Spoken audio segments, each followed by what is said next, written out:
People have very high standards how they want their work life to be. And I said, look, if you can get your work life to be where you enjoy half of it, that is amazing, because very few people ever achieve that. Because the truth is, everything comes with overhead. That's reality. Everything comes with pieces that you don't like. You could be a Supreme Court justice and there's still going to be pieces of your job you don't like. Every job comes with pieces you don't like. And we need to say, that's part of it. You have to figure out how to set up your life in such a way that you can minimize the things. And I find people don't dislike hard work. What people dislike is being out of control. Like they can't control their life. They can't control their environment. This happens to me when I get overscheduled. I hate being overscheduled. I want some time to be able to think and free myself. We all have the same amount of time in the world. Nobody has more time than anybody else. And when you become a very successful person, one of the things, you start to get overscheduled.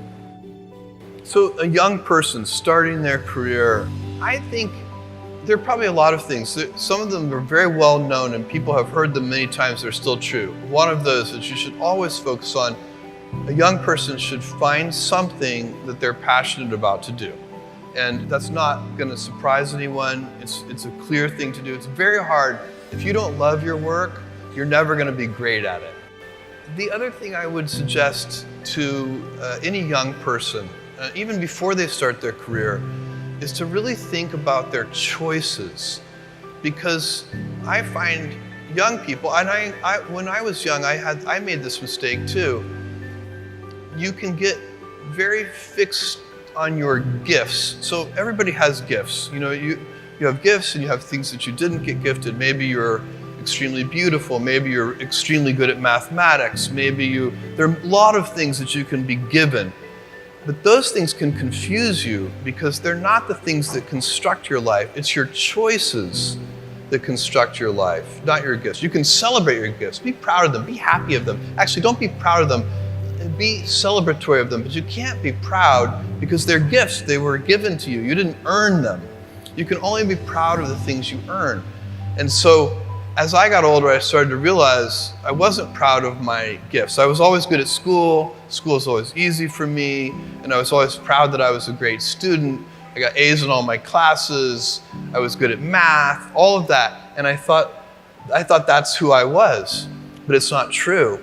Those are the things that are gifts. What was hard for me is deciding to work hard, deciding to use my gifts in certain ways, to challenge myself, to do things that I didn't think I could do, to put myself in uncomfortable situations.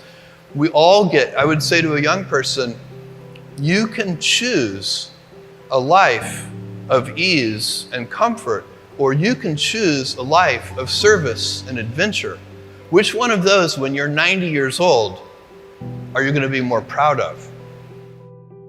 My advice would be the same for any kind of entrepreneur, and that is make sure that you are focused on something you're passionate about.